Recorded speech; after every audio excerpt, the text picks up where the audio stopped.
I'm going to backtest the LCE model in real time and walk you through the entire process for every trade, from start to finish. Now, I'm not just going to show cherry-picked setups or only show you the wins. I'm going to show every trade that the system produces and explain what I'd be looking for, where I'd enter, where I'd pass, and exactly how I'd manage risk. The goal here is to show you how to think in the moment, not after the fact. So this backtest isn't about being perfect. It's about showing how to stay systematic when things aren't obvious. It's about how to trust your process, even when your brain wants to overthink or force a setup. Because that's the hardest thing to overcome when you're trading in real time. And the main cause of this is not trusting your system enough to let it play out and interfering, which makes you trust your system even less. But once you see it play out often enough in the real market, it's much easier to trust. Then you interrupt yourself less, get better results, and naturally start trusting it more. And that only makes it easier. So before we dive in, here are a few quick things to note. Number one, and most important, is that trades must follow the LCE method, of course. I won't go into depth explaining LCE here, but I'll link some videos right now that explain it in detail that you can watch later.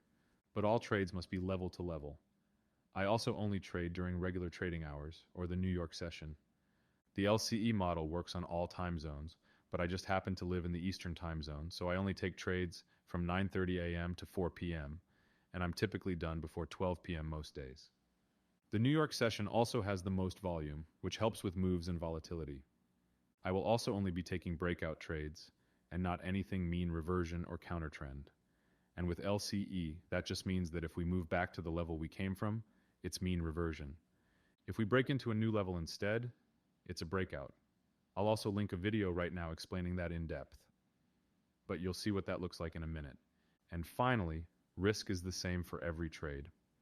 This depends on your account size and risk tolerance, of course, but it should generally be a size where you can handle 10 to 20 losses in a row without blowing up.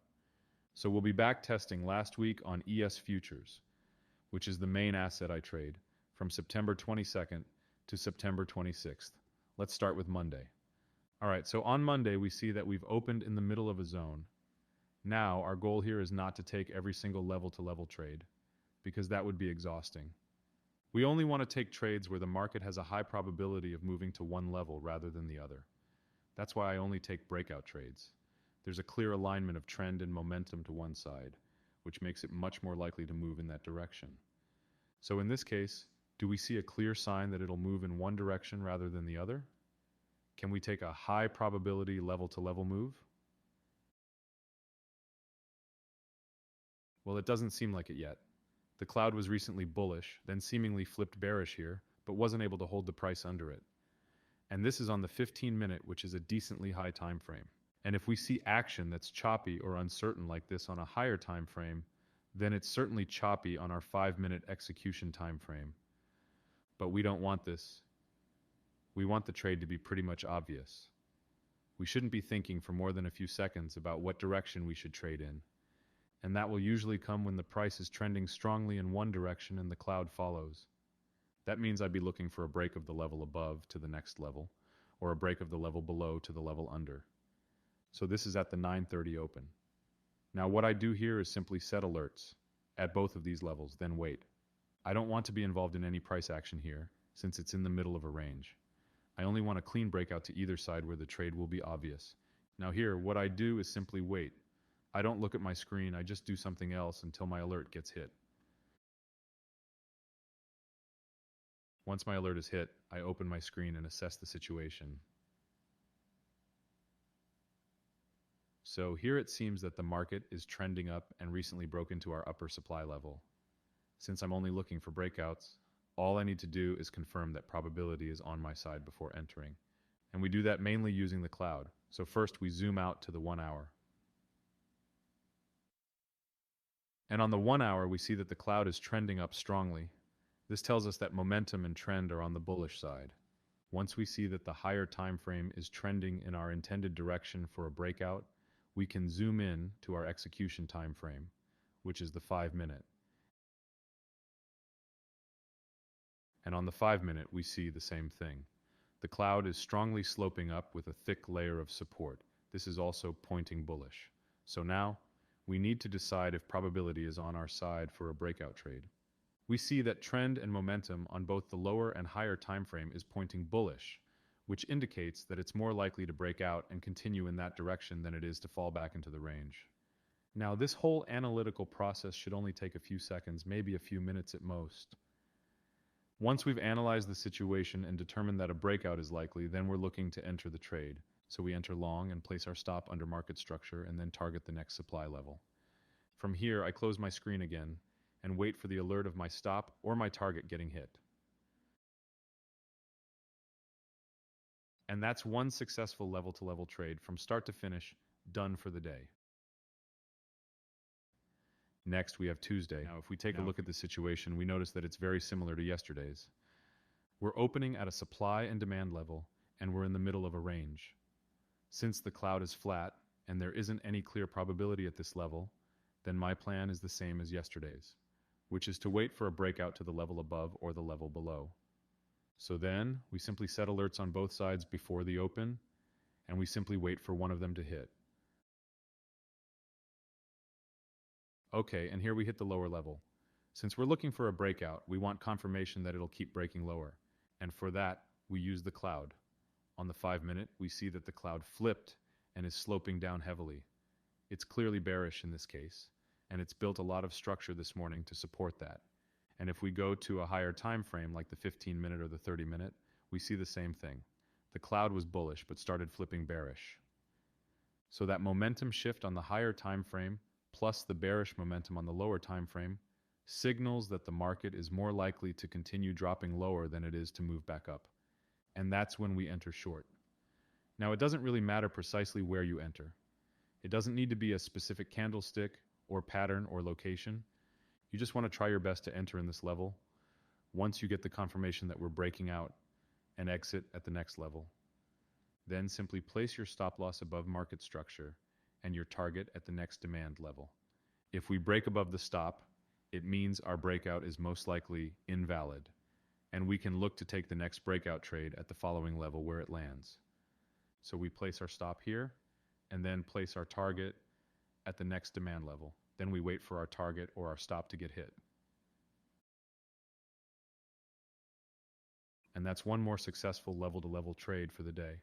We want to lock in this win and stop trading. We'll come back tomorrow. Now let's look at Wednesday. And Wednesday is starting to look like a very similar situation to the previous 2 days, where we open at a level in the middle of a range. And the cloud is flat once again. So our plan is the same.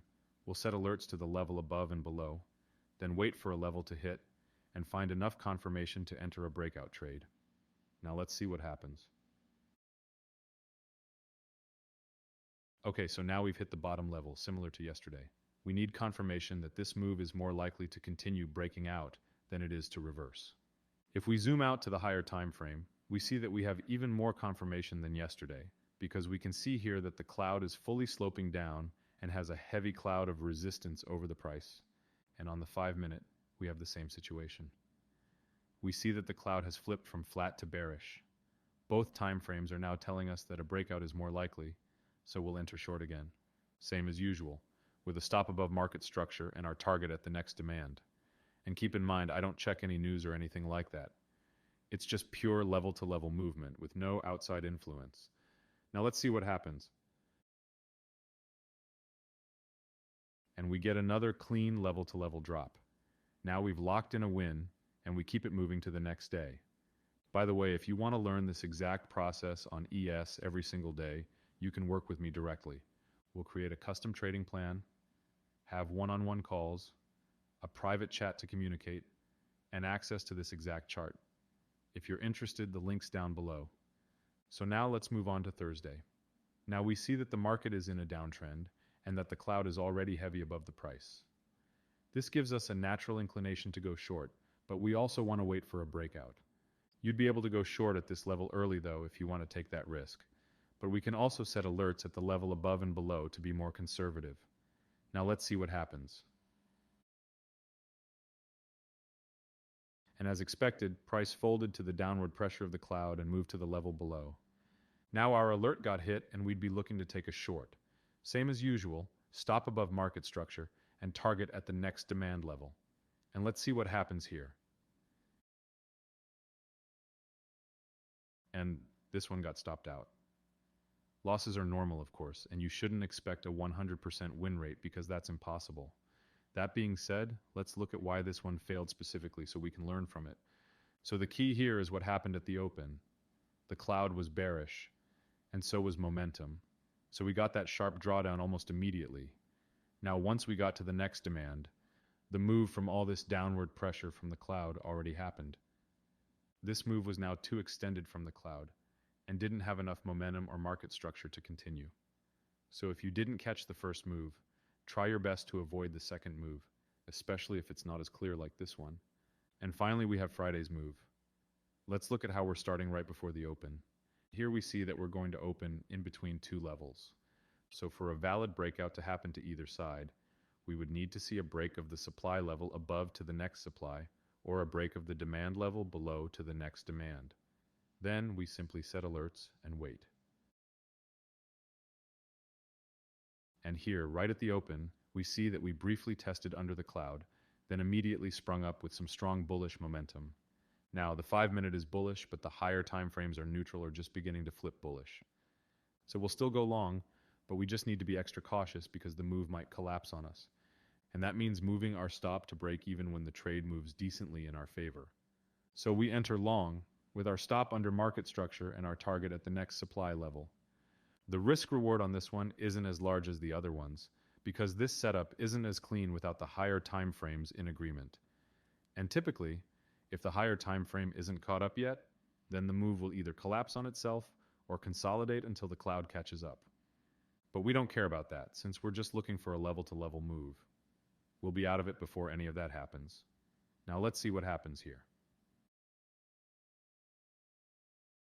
As we can see, the level hit, but the move then collapsed on itself because it was missing higher time frame support. It may still bounce back later, but it needs to build out proper structure before. And that's how the week wrapped up. As you saw, not every trade is a win, and that's fine. Losses are built into the system. The point of this backtest wasn't to show perfection. It was to show consistency, as well as how simple trading can get once you follow the right system. When you trade level to level with the LCE model, everything becomes simple. Either it's a breakout or it's not. Either the probabilities line up or they don't.